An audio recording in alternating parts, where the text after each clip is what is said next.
माझे नाव समीक्षा सुहास कुंभार. मी लीलाच्या ताईची भूमिका साकारली आहे.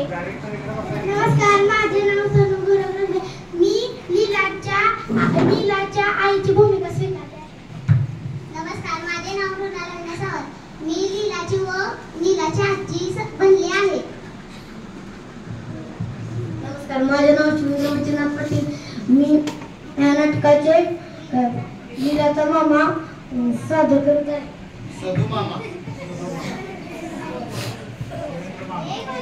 मुलगी, तिचे नाव लीला होती. चौथीत न होती भारी खोडकर. लोकांना त्रास द्यावा असे तिला नाही वाटायचे, पण ती खोड्या करण्याची भारीच हो. स्वतःच्या मनात येईल ते करायची. तिला इच्छा असायची, त्यासाठी मजेशीर युक्त्या शोधायची. तिचे घर होते गावाच्या एका टोकाला. तिच्या घराच्या मागील वावराच्या बाजूला थोडेसे चालत गेले की नदीच होती.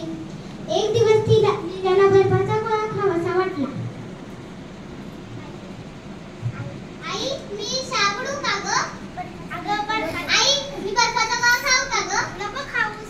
ताई, मी बर्फाचा गोळा खाऊ का ग? नको खाऊ. माई, मी बर्फाचा गोळा खाऊ का ग? लीला नको खाऊ गोळा.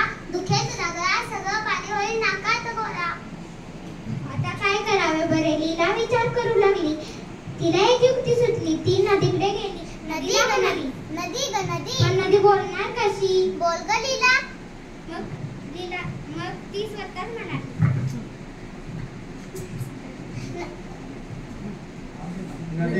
नदी ग नदी.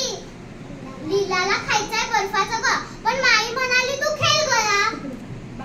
पण नदी बोलणार कशी?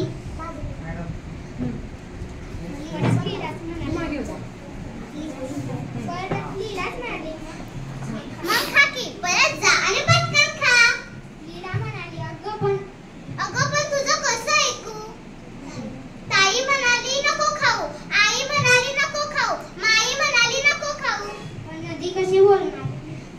अगं, ताईपेक्षा मोठी आई, आईपेक्षा मोठी माई, माईपेक्षा पण मोठी नदी बाई. माझं ऐक बरोबर. लीला परत बर्फवाल्याकडे गेली. गोळ्या खाऊन आली. परत आली. तिला बोलणारी नदी खूप आवडली. ताई, आई, माई यांच्यापेक्षा मोठी नदी बाई. तिची परवानगी मिळाली की आपण हवे ते करू शकतो असे तिला वाटले. एक दिवस लीलाला आला कंटाळा. तिला वाटली बुडवा विशाळ. तिने ताईला विचारले, ताई मी साबडू का ग? नको बुडू शाळा. आई, मी साबडू का ग? नको बुडू शाळा. माई, मी साबडू का ग? लीला ग लीला, आला तरी कंटाळा. नको बुडू शाळा. शिकून सवरून होशील सुखी माझ्या बाळा. लीला चिडली. कोणीच कसे साबडू देत नाही. शाळेला जाते. मी शाळेला जाते ग असे सांगून ती नदीकडे गेली. नदीला म्हणाली, नदी ग नदी. लीलाला आलाय कंटाळा. बुडवावी वाटते शाळा.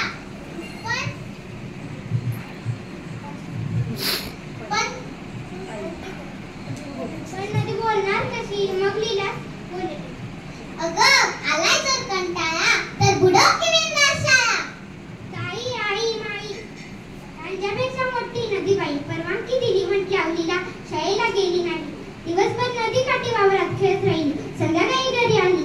तिची ताई तिच्या शाळेत 7वी शिकत होती. लीलाने शाळा बुडवल्याचे तिला कळले होते. तिने आईला आणि माईला पण सांगितले होते. त्या तिघींनी लीलाला बोलणारी नदी पण माहीत झाली होती. त्या तिघींनी लीलाची गंमत करायचे ठरवले. तिला शाळा बुडवल्याबद्दल कुणीच काही बोलले नाही. काही दिवसांनी आला भोला. भोला म्हणजे लीलाचा मामा. भोला मामा नेहमी घेऊन यायचा.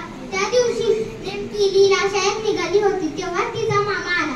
लीलाला खूप आनंद झाला. काय खवरला? लीला माझ्या लाडक्या बाळा, खाऊ म्हणून आणले बदाम पेढे 16. बदामी पेढे ते पण 16. लीला एकदम खुश झाली. पण शाळेला जायचं उशीर होते म्हणून ती पळाली.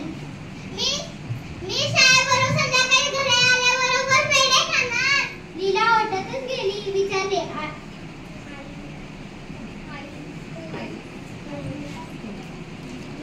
आई पेढे कुठे आहेत ग? शिखरावरच्या पाठीवर डबा ठेवलाय बघ.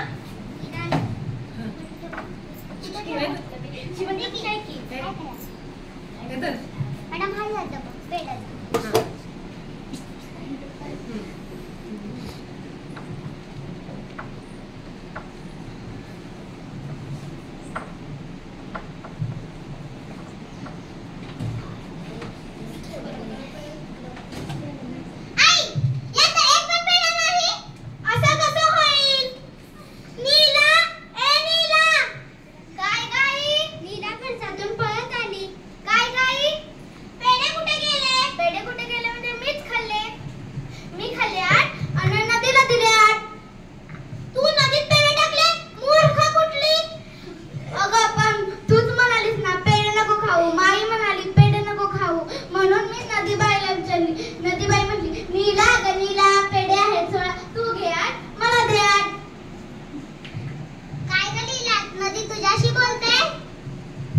लीलाला शाळा उडवायला सांगते, लीलाला बर्फाचा गोळा खायला सांगते.